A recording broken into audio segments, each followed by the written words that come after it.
I think this is looking good, and I think that I will only do 6 because they're so big. I really didn't think about the size when I did this, but I'm a telling you, they are going to be big. We'll try 6 and see what 6 looks like. And then if we want to go bigger, then we'll go bigger.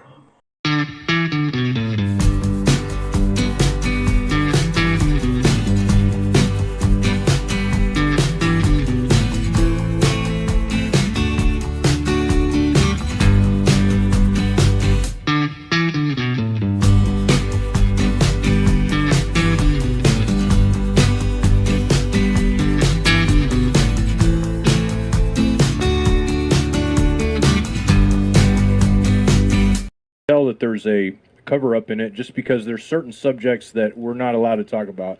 And if you do talk about it, you're getting buried, whatever. And one of those subjects that's just really, really clear that you're really just not supposed to talk about is World War II Germany and what all the stuff Yeah. they were going through. You're just not supposed to really talk Oh, about yeah. that.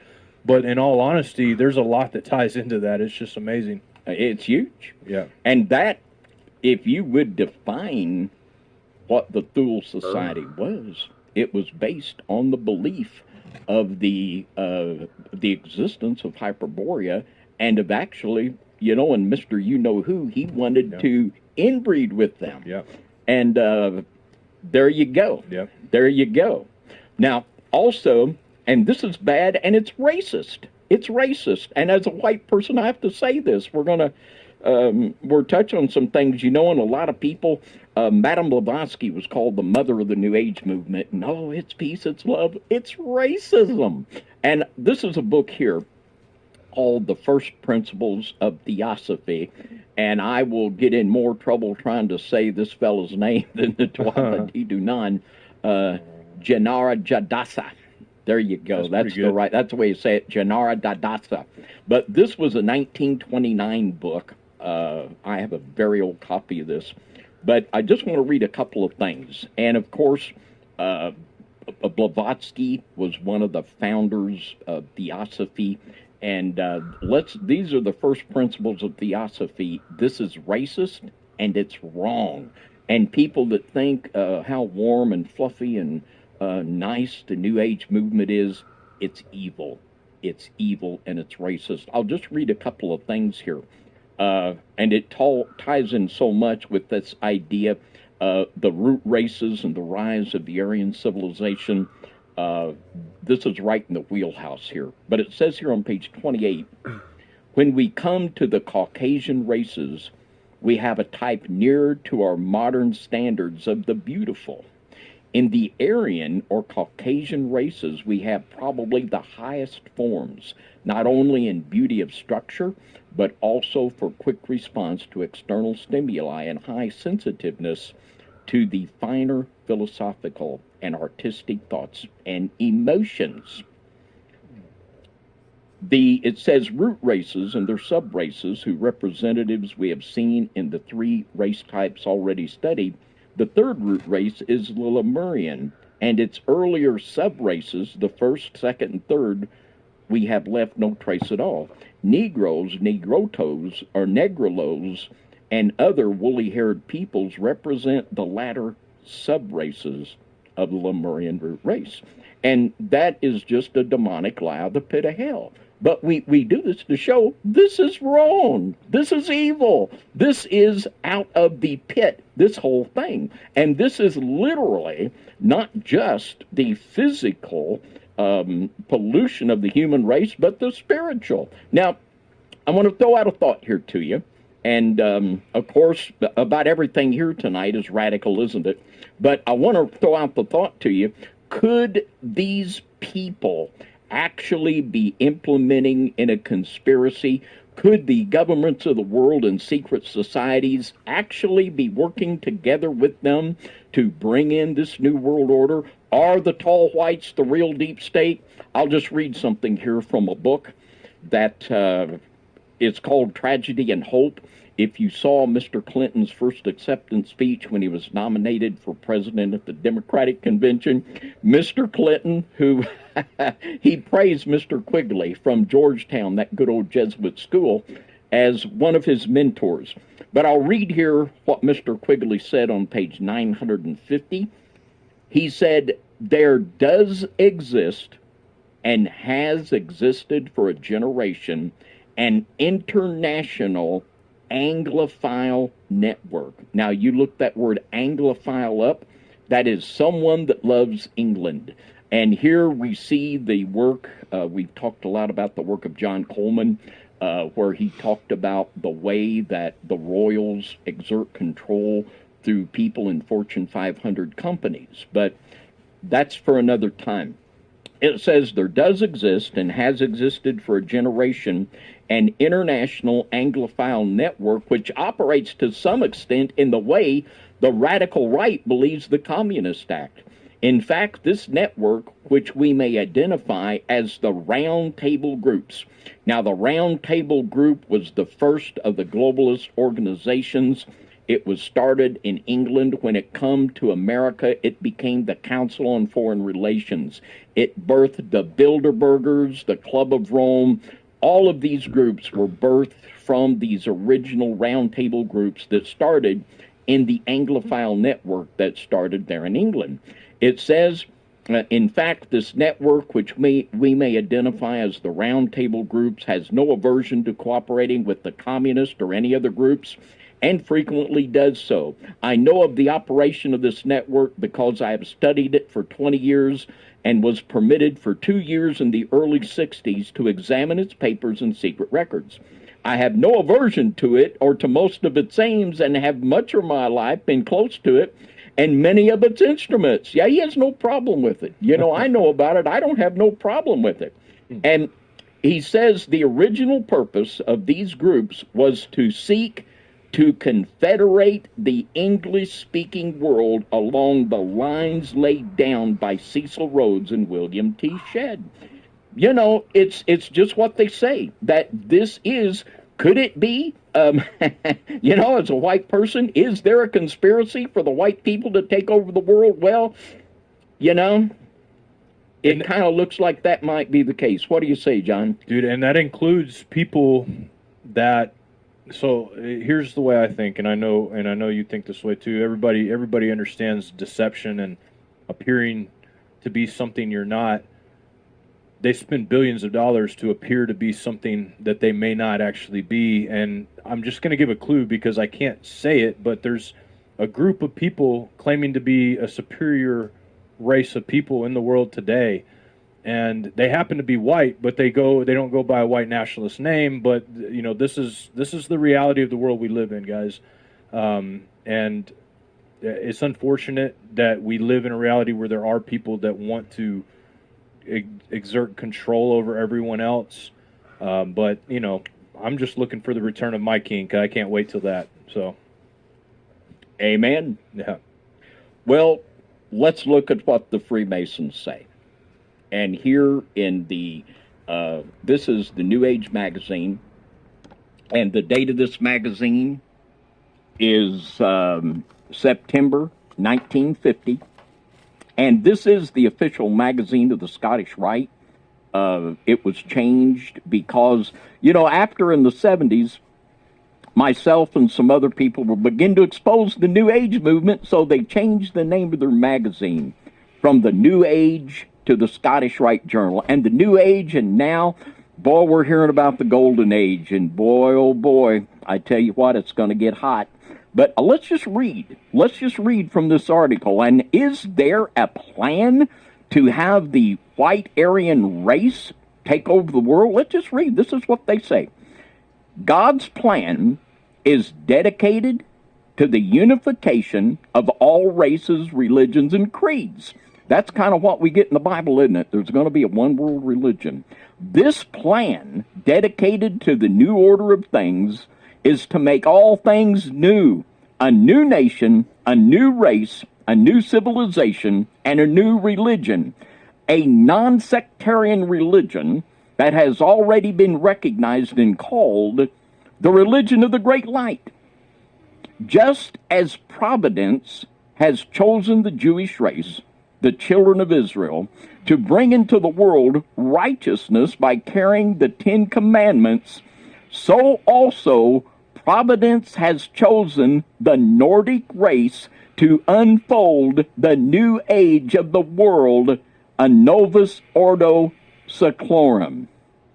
Now let's have an instant replay. So also providence has chosen the Nordic race to unfold the new age of the world, a Novus Ordo Seclorum. The Nordics are the highest branch of the fifth Aryan civilization. Hello, Theosophy. Hello, Madame Blavatsky. 7 root races. The Nordics are the highest branch of the fifth Aryan civilization. The Latins are the fourth. Aryan civilizations and the American race will be the sixth Aryan civilization. Will it be? Are there people in secret societies that believe that America will be the final culmination of the Aryan race in the New World Order? We have to say at least this person believed it, and we can see that many more did.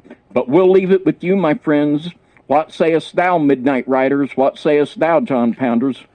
I say it's a great job, man. That was a fantastic, and you know, it's unfortunate that a lot of people don't really understand these things, or there's a real Dunning-Kruger effect associated with a lot of people when they hear anything at all when we talk about these subjects. It just automatically shuts their brain down. They think it's all crazy. You know, they just have no concept of what's being taught here. But I love it because this is the stuff that we need to know about more than the stuff that the world's pushing on us. I mean, you got to understand there's billions of dollars going towards your brain right now.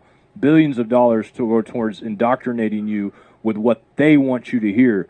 And so this kind of stuff is a reality, whether people want to believe it's a reality or not. We've been sold on the lie of this is all technology, this is all this, but there's ancient words for all of this stuff that we've encountered. And the more we know about this, the less power that they have over our minds. So I'm excited, David. It was a great show. It gave me a lot to think about, and I wrote down 2 pages of notes here, man. Just a fantastic show. Appreciate it. Well, thank you so much, John. And you know what time it is. I know what time it is. Yes, that's right. It's time for the Pounders Pound, everybody. Right. And for all of you Midnight Riders that want to help us drive them algorithms and be able to get out the type of broadcasting that we're bringing you here on Now You See TV, help us out, and on the count of 3, hit that like button. Hit the like button. Hit the like button with a little attitude. Now, just don't hit it, but hit it with a little attitude, all right? Here we go. 1, 2, 3, boom! Shakalaka. Thank you guys so much. We appreciate you. We could not do this out here without you. Thank you for all your support. We appreciate it with everything. I mean, it's just so amazing to know that there's so many of you out there that are walking in the rays of the light of God, right there with Jesus by your side. So we're thankful for that.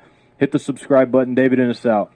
Thank you so much to all of our Midnight Riders. Thank you so much to our Lord and Savior Jesus Christ. We are always thankful each opportunity we have to speak on whatever platform the Lord opens up to us. So with that, until next Saturday night, 10 p.m. Central, a big high five and good night, everybody, from the Midnight Ride. I could not find the one that I watched on Charles Hall. I wished I would have, but this one right here will have to work. As Steve said, I'm Charles James Hall, and I wrote the 3-book series, Millennial Hospitality. And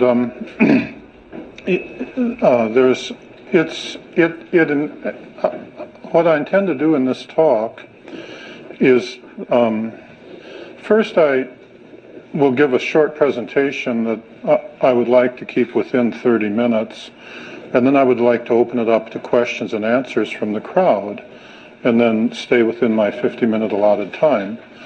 I note that at 6, the pilots panel will begin speaking, or a few minutes after in the next room, and I'd like to, stay within my time slot. I have previously appeared on a number of radio talk shows and TV shows. I won't read them all to you, but you can see them listed on the screen. George Norrie, Sweeps Fox, and so on. Kevin Smith and Scott Coburn. Some others you see. The list is including Out There TV and Wake Up America and so on. There's more shows than I've appeared on more shows than I'm able to put on these slides. And so this is not an all-inclusive list. I'll start with my biography. I have a master's degree in applied nuclear physics from San Diego State University.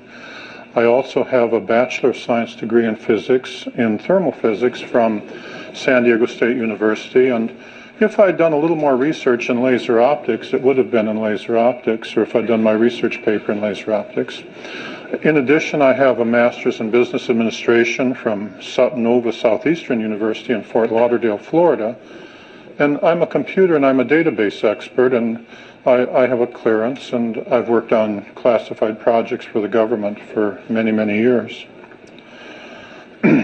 There's a copy of my diploma from California State University at San Diego. Remember, San Diego has several different universities, and this was California State University at San Diego, not to be confused with the other fine universities in the San Diego area.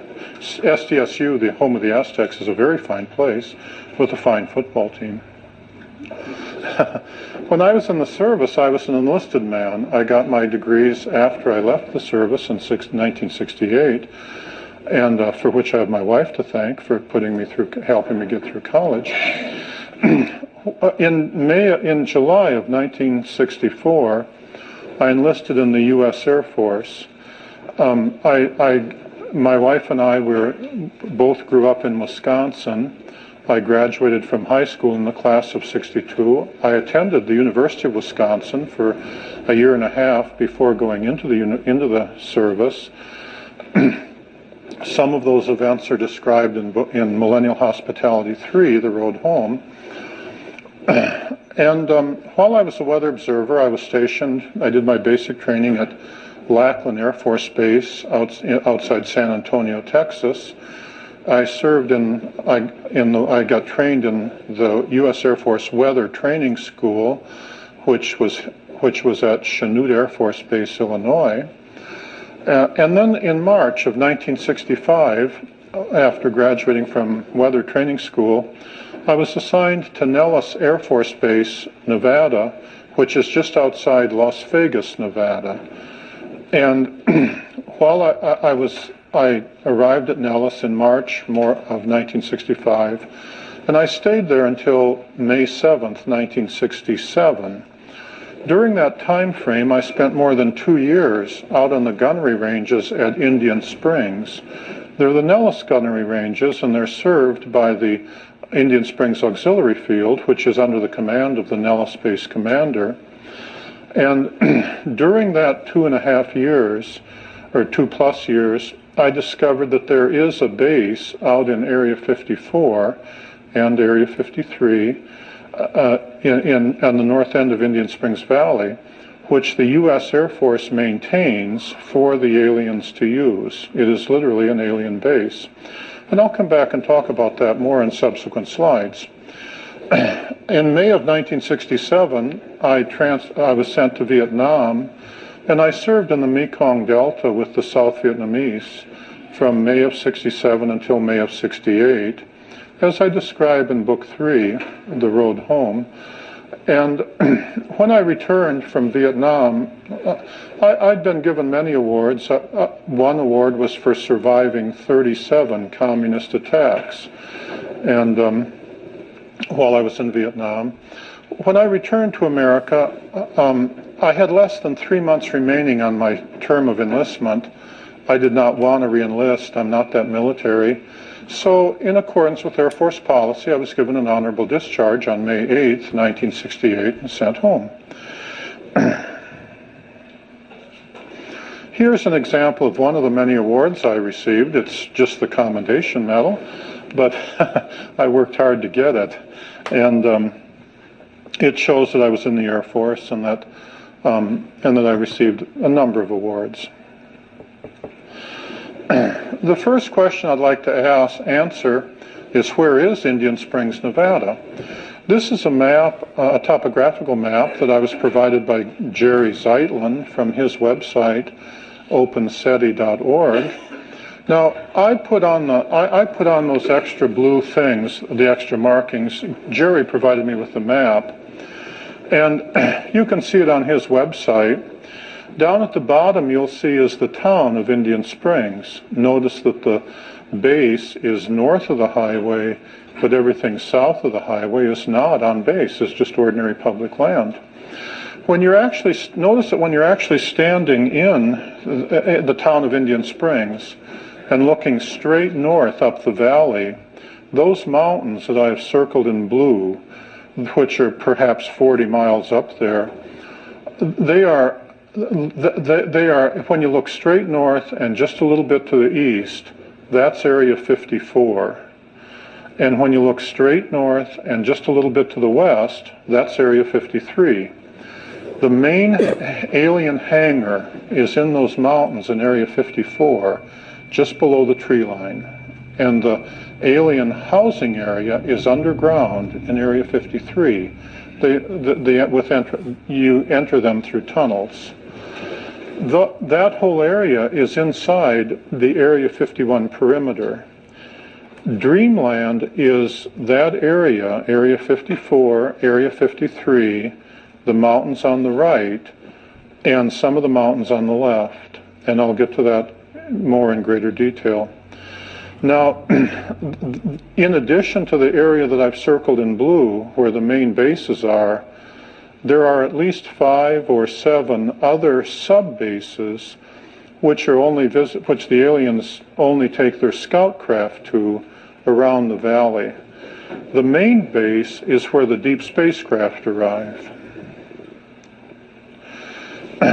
Here is a picture taken by Captain David Coote, and I've put on the red markings. The red writing is mine, but this is a picture that Captain David Coote provided for me. Was kind enough to provide for me, and you'll notice off on the right is Dogbone Lake. Okay, that's inside Dreamland. Dreamland includes the western part of the Desert Southwest Game Ranges, where the cover story is that if you're out there and you see something white, pretend it's a bighorn sheep. The aliens, as we'll see in a few slides later, have very large eyes, and when you see them looking at you above the sagebrush, it's easy to mistake them for bighorn sheep, especially if you're terrified, and I speak from direct experience. The red area where the alien hangar entrance that I've shown in red, in that mountain is the alien hangar entrance. It's physically on a ridge that comes out from the mountain. The ridge comes out to the southeast. You'll notice on the left is the old Range 4 Valley. And in my books, Millennial Hospitality, you'll remember that I refer to the legend of Range 4 Harry. Range 4 Harry, as we'll see, was one of the alien guards. And he had a dry sense of humor, like all of them, as we'll see. And he thought of it as kind of a laughable joke. You know, he's the big hairy monster from Range 4, when in fact he's white and has no hair. And later you'll see towards the bottom I've identified the area that used to be Range 1, which I also talk about in my books. Now, on this picture, which I'm indebted to Captain David Coote for, I'd like to talk about the tall white deep space landing area. Once again, you'll notice Dogbone Lake on the right. Notice that even on a hazy day, it's easy to pick out. The deep spacecraft, which the tall whites, bring into the base, routinely come down to, when they come into the Earth, Dogbone Lake is their landing field. And they don't normally touch down at Dogbone Lake unless they're in some kind of trouble or they need to adjust something. Normally they just come down to the same altitude as the main hangar. Then after they've become stationary and settled, everything is settled down, then they head off to the northwest, where the hangar entrance is. Dogbone Lake runs north and south. Okay. There's no water. Normally there isn't any water in the dry lake beds, although sometimes in the wintertime or the spring, if you have a big rainstorm, there may be water in the dry lake beds, but normally there isn't. Okay? When you go out to Dogbone Lake, as I have, it's not unusual for there to be absolutely nothing to see. Even if the deep spacecraft have touched down at Dogbone Lake, they may not actually sit down on the ground. They may just come to where they're floating just a few feet above the ground and not leave any footprints or anything behind. They may not actually have disembarked. They might just be stabilizing the propulsion system or stabilizing the fields around them. Now, but notice the distance from Dogbone Lake to Old Range 4 and Old Range 3, which we can remember from the topographical map. That was like 40, 50 miles, and we'll touch on that in a later session since I want to make sure I stay within my time limit. Now, people ask me why I never took pictures of the tall whites, and here's a picture of my wife on her wedding day, and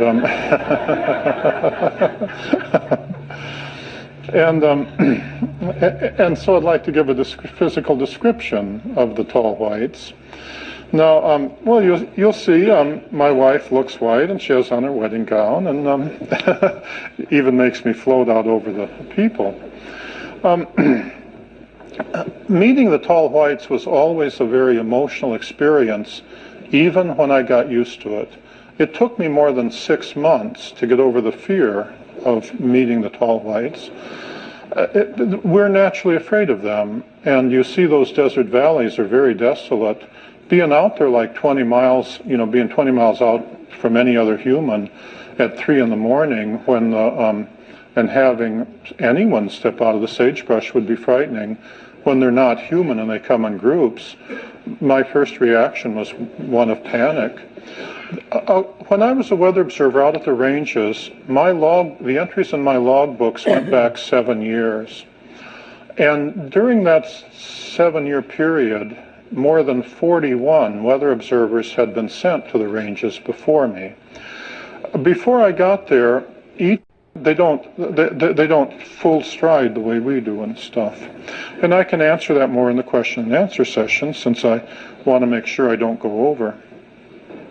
Meeting the tall whites was always a very emotional experience, even when I knew they were friendly and that they hadn't come to hurt me, because they're not human. Some of the emotions that I used to feel when they came, the first one is that we as humans are naturally afraid of them. Every man I ever met who had seen them always related to the fact, began by saying, I was afraid. My friend in POL who saw them out at Range 4 described, and they had shut down his truck, described how he was so terrified he was going to try to walk back into town from Range 4 on a hot summer day, knowing it is impossible that you'd die in the desert heat, and that he'd gone down into the desert for a mile or so and hidden under the sagebrush until they left. And he used to tell me, the first time he told me that, he was shaking in fear. As you see in my books, when I first encountered them, I was terrified. At first I thought I was dreaming when they came into the barracks at night with American generals with them. The early encounters, which there were many that of a human, because they don't full stride the way we do and stuff. And I can answer that more in the question and answer session since I want to make sure I don't go over. Meeting the tall whites was always a very emotional experience, even when I knew they were friendly and that they hadn't come to hurt me, because they're not human. Some of the emotions that I used to feel when they came, the first one is that we as humans are naturally afraid of them. Every man I ever met who had seen them always related to the fact, began by saying, I was afraid.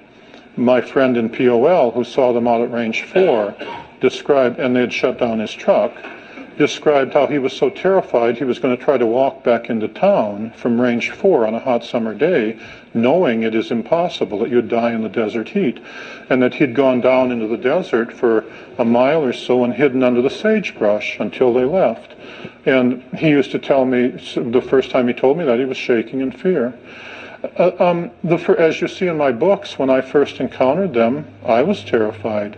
At first I thought I was dreaming when they came into the barracks at night with American generals with them. The early encounters, which there were many episodes that are not in my 3 books that may be in later books, because in my books I was trying to capture the emotion of how it felt and convey that to the reader. Originally, the book started as an autobiography, and I wanted to capture those emotions and convey it to my children and grandchildren. And then, as you see, my wife said, no, we have to publish this. And the initial emotions were, I found that I couldn't describe them with the spoken word, and that's why I wrote the books, as an attempt to capture that. The initial encounters, I was in my barracks in May of 1965, and at night the American generals with 3 and 4 stars would come through with their alien counterparts, the alien generals, because the Tall White Society is structured very similar to ours. And when they came through, you know, I thought I was nuts. I thought I was dreaming, you know.